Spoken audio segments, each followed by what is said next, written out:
Hip-hop began in the Bronx in the 1970s. The music itself was originally counterculture, not widely consumed and mainly used as a way for oppressed people to voice their anguish and tell their stories. It was a beacon of hope for poor kids to escape the cycle of poverty. However, the stories discussed in early hip-hop only reached the ears of the people living in the same reality. Hip-hop in the beginning was the voice of mostly Black and Latino youth having fun and sharing their experiences with the world. Hip-hop is the most American institution that we've ever had because it is the only place where Black men and women could speak freely, and through that free speech, everyone felt the ability to speak their own truth, whether they were Black or not. And that is American.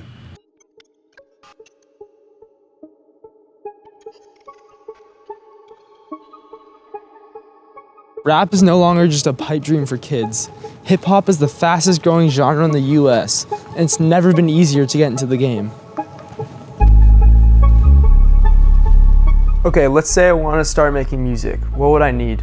I mean, nowadays, all you really need is a computer, a microphone, and then an understanding of how to use the internet. Is there a barrier to entry once you learn how to do it? If an artist wants to make a record, they can make the record and then, in the next hour, post it online if they want to. So the barrier to entry is much smaller than it used to be. How long have you been making music? I mean, I've been making music since I was in 7th grade. When did you realize that this was for you? The first time you make a song, it's a feeling that you can't really explain. And then also putting something online and seeing people, really actually enjoy the music that you're making. It's hard to beat that feeling. What do you get from listening to rap? It just inspires me. It makes me feel like I can do anything I want. Because especially with some of these guys, they came up from absolutely nothing. And to see them kind of take over and be on top of the world, I mean, that just fires me up. Today, rap is a legitimate platform where artists can speak their truths. The growing popularity of hip-hop has given birth to a larger audience willing to listen to what these artists have to say.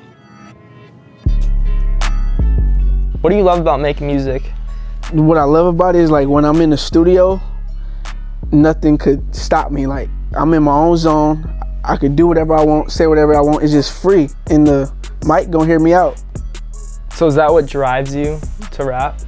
Everything I've seen and what life is teaching me, I'm trying to teach everybody else what life taught me. And having people hear that, does that make your experiences feel validated?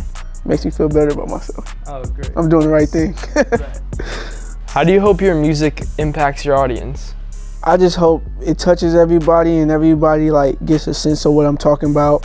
Not everybody will understand, but as long as people are willing to understand, I'm all for it. What's rap's influence on day-to-day life? Well, I think that at this point in society, rap is just completely unavoidable, right? You go in your car and you turn on the radio, you're gonna hear a rap song, and that's whether you're on just a hip-hop station or if you go on the top 40, there's gonna be a rap song on there because rap is pop music at this point. When did you get into rap? It's kind of been the music that is on the radio and that your friends are listening to probably since I was in elementary school, 3rd or 4th grade. I would listen to music just because it would have a good beat or it would have some really good flows on it.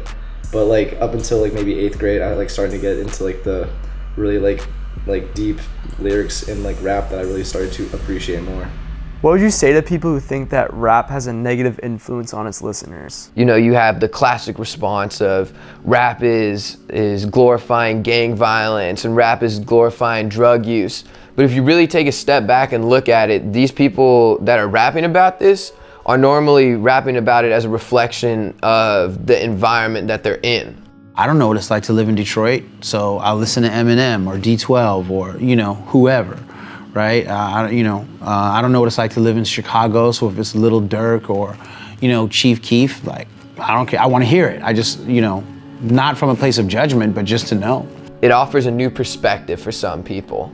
So, especially if you come up in a privileged area, you get a deeper look inside into another life that maybe isn't as privileged, and it just offers a different way of looking at things, which I think can be really beneficial overall to the listener. If hip hop has done anything, it has given people with no power power. It has given a voice to the voiceless. It has given education to the masses through young people who were just crazy enough and bold enough and creative enough to say something new in an original way. So like, I can never be mad at that. I love for those moments, you know what I mean? So as many times as that can happen, the better.